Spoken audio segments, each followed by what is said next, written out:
प्रिय भक्तजनों, आज मैं आपको सुनाने जा रही हूँ गणेश जी की कहानी।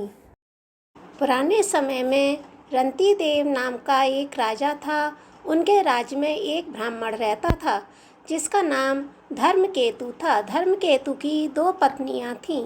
एक का नाम सुशीला और दूसरी का नाम चंचलता था। दोनों पत्नियों के विचारों और व्यवहार में काफ़ी अंतर था। सुशीला धार्मिक स्वभाव की थी और उपवास पूजा पाठ करती रहती थी।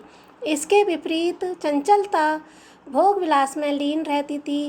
वह बॉडी के मेकअप में ज़्यादा ध्यान देती थी।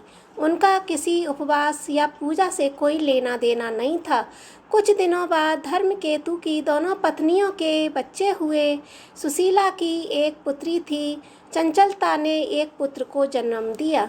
चंचलता सुशीला से कहती थी, सुशीला, तुम इतना उपवास करके अपना शरीर सुखा लिया है, फिर भी तुम्हारी एक लड़की है।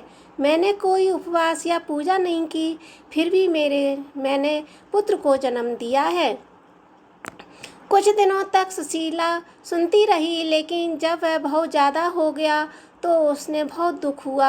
उन्होंने गणेश जी की पूजा की और उनकी भावना को अपने गणेश जी भगवान के सामने कहा और अधिक कठिन और हृदय की पूजा करना शुरू कर दिया।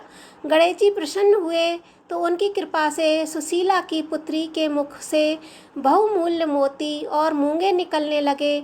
उसने एक सुंदर पुत्र को भी जन्म दिया।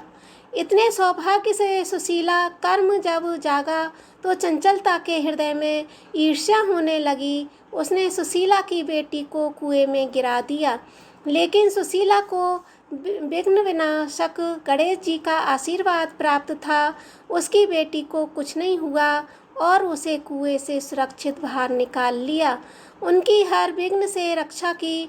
जैसे भगवान विघ्नहर्ता ने दोनों माँ बेटी के सभी विघ्नों को हरा, वैसे ही हमारे हरें।